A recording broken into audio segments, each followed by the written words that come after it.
Tradisi menyatakan tidak ada ide baru, hanya orang baru yang menemukannya.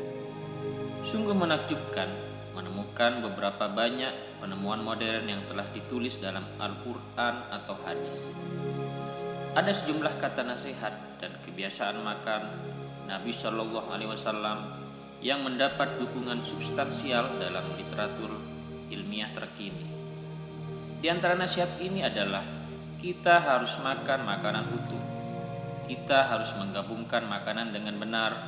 Kita harus makan makanan pada musimnya dan kita tidak boleh minum dengan makanan. Dalam Sahih Bukhari, sejumlah contoh dapat ditemukan yang menunjukkan betapa cermatnya Nabi menggabungkan makanan. Salah satu hadis meriwayatkan, seorang laki-laki dari kalangan sahabat Nabi Shallallahu Alaihi Wasallam berkata, Nabi Shallallahu Alaihi Wasallam melarang mencampur kurma mentah dan kurma kering dan mencampur kismis dan kurma kering. Aisyah Ummul Mukminun menceritakan bahwa Rasulullah Shallallahu Alaihi Wasallam biasa makan melon dengan kurma segar dan beliau biasa berkata, panasnya yang satu dipatahkan oleh kesejukan yang lain dan kesejukan yang satu oleh panasnya yang lain.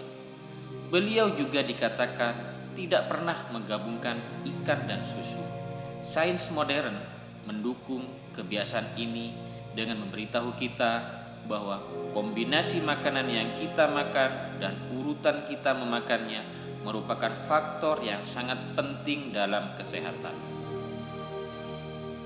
Baru-baru ini ditemukan bahwa makanan membutuhkan proses pencernaan yang berbeda di dalam tubuh. Dengan demikian, mereka paling mudah dicerna bila digabungkan dengan benar. Ilmuwan modern mengatakan bahwa kombinasi makanan yang tidak tepat dapat menyebabkan seseorang tidak cukup mencerna makanannya, yang dapat menyebabkan ketidakseimbangan tingkat pH, penyerapan nutrisi yang tidak tepat, sembelit, atau masalah pencernaan lainnya. Dr. Ted Morter dalam Your Health, Your Choice menyarankan kita untuk tidak makan buah segar dengan makanan yang lain, bahkan buah kering, karena merupakan makanan pracerna yang bergerak langsung melalui perut dan masuk ke usus. Saat dimakan dengan makanan lain, ia memfermentasikan dirinya sendiri dan apapun yang ada di perut. Nasihat kedua yang diberikan oleh Dr.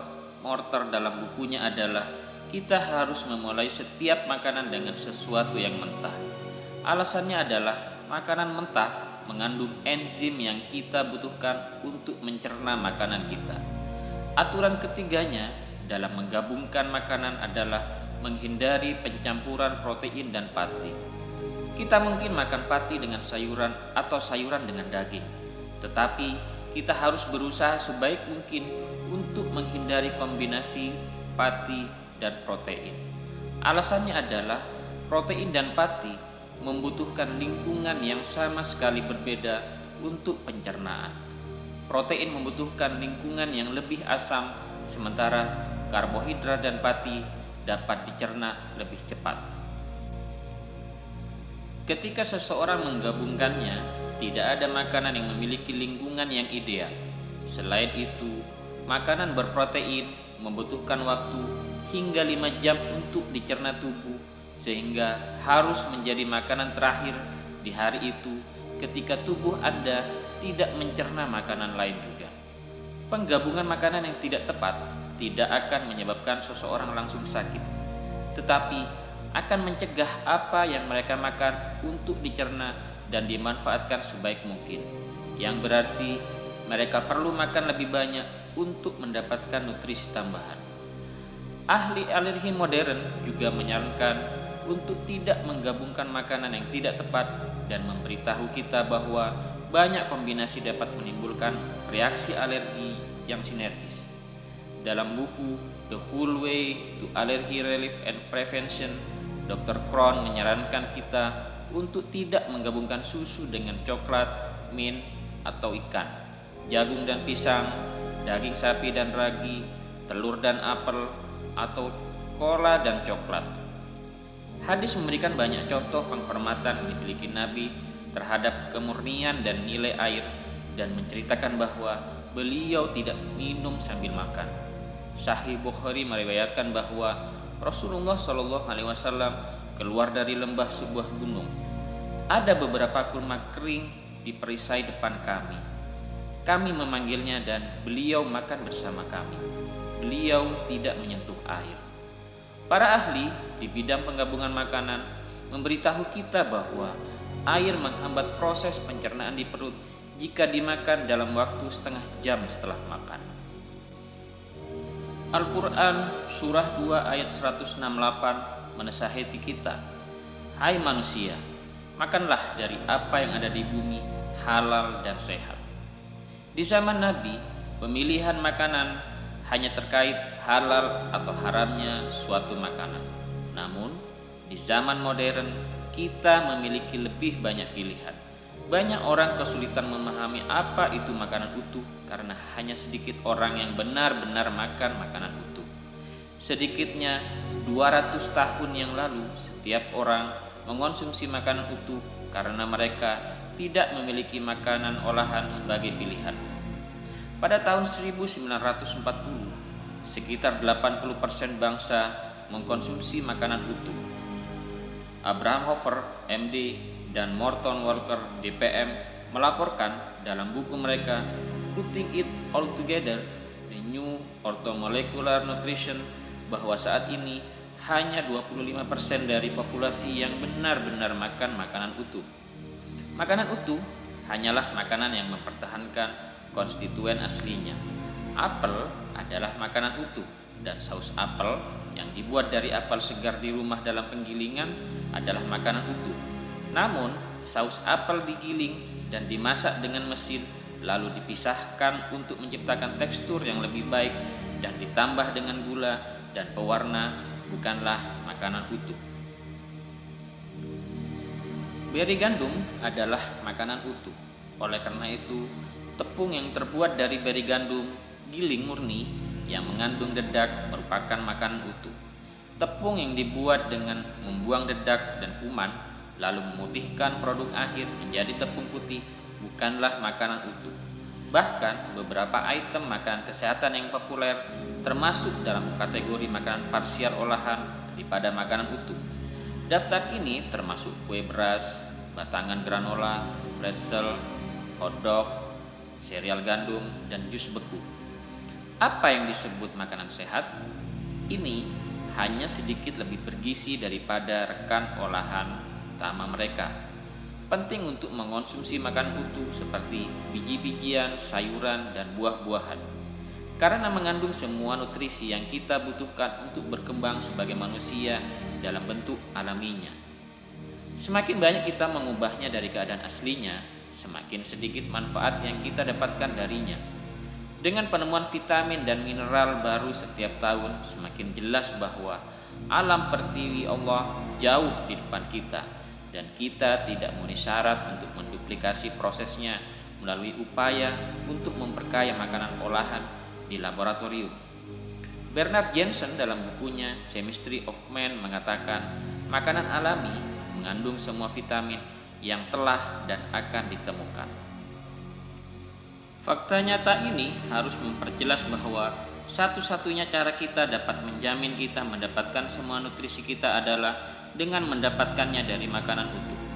Mencoba membangun kesehatan kita dengan cara lain hanyalah membuat tebakan yang cerdas. Selain itu, tidak masuk akal untuk makan makanan yang tidak sehat lalu menghabiskan waktu dan uang untuk membeli vitamin dan suplemen serta mengikuti berbagai program kesehatan. Faktanya, makanan olahan sebenarnya memiliki kemampuan untuk menghilangkan nutrisi dari sistem. H.C. Raskin dalam bukunya Diet and Disease melaporkan bahwa tes laboratorium menunjukkan bahwa makanan olahan tidak memiliki cukup vitamin dan mineral untuk membantu asimilasenya sendiri. Pasta misalnya tidak memiliki jumlah vitamin, enzim, atau bahkan serat yang cukup untuk membantu proses pencernaan. Produsen mengklaim produknya mengandung nilai gizi tinggi, tetapi mereka hanya dapat mengklaimnya dengan menambahkan vitamin dan mineral sintesis yang tidak berguna bagi tubuh manusia kepada mereka. Unsur-unsur penyusun mineral organik disatukan secara longgar sehingga ketika masuk ke dalam tubuh, unsur-unsur tersebut dapat dengan mudah diasimilasi. Namun, bagian penyusun mineral anorganik disatukan oleh ikatan yang sangat erat sehingga tubuh tidak dapat dengan mudah memisahkannya. Oleh karena itu, kita jarang mendapatkan manfaat dari konsumsi tersebut. Al-Quran surah 20 ayat 81 juga menasihati kita untuk makanlah dari hal-hal baik yang telah kami berikan untuk rezekimu, tetapi jangan berlebihan di dalamnya. Nabi sendiri diketahui selalu memakan buah-buahan dan sayur-sayuran yang tumbuh di wilayah tempat tinggalnya dan pada musimnya. Dari Al-Akili Medicine of the Prophet. Donald Lepore, seorang ahli gizi dan penulis buku The Ultimate Healing System, telah menemukan dalam terapi pereda alerginya bahwa Tuhan tidak mengizinkan makanan yang bertentangan dengan keberadaan manusia yang ditanam di area konsumsi. Kita sering dapat menghindari sebagian besar masalah kita hanya dengan makan makanan yang ditanam di sekitar pada musimnya. Bernard Jensen dalam bukunya Chemistry of Man melaporkan bahwa produk mentah atau impor yang sering ditemukan di toko bahan makanan antara lain kekurangan natrium alami. Selain itu, ia telah menemukan bahwa sifat kimia jelai misalnya menghangatkan darah dan dengan demikian cocok untuk bulan-bulan musim dingin, tetapi tidak direkomendasikan sebagai makanan musim panas, kecuali jika ada penyakit dingin. Ketika Anda membaca Al-Quran dan hadis dan membandingkannya dengan penemuan ilmiah modern, Anda akan berulang kali menemukan bahwa kebijaksanaan Al-Quran dan kenabian ditemukan kembali. Ini mungkin salah satu alasan terbaik untuk merujuk pada Al-Quran dan hadis, tidak hanya sebagai titik awal untuk semua pengetahuan, tetapi sebagai sistem pemeriksaan ulang untuk apa yang kita temukan dalam literatur sekuler juga. Karima Burch, MHND, memiliki gelar doktor di bidang naturopati dan magister penyembuhan herbal. Dia telah mempelajari penyembuhan alami selama 12 tahun, menerbitkan buletin penyembuhan alami selama 4 tahun, dan banyak menulis tentang penyembuhan alami dan herbal. Sister Karima menjadi tertarik pada penyembuhan alami setelah mengakhiri perjuangan pribadinya seumur hidup dengan asma, alergi, infeksi telinga kronis, depresi, hipoglikemia, kelelahan dan serangan panik dengan herbal dan terapi alami.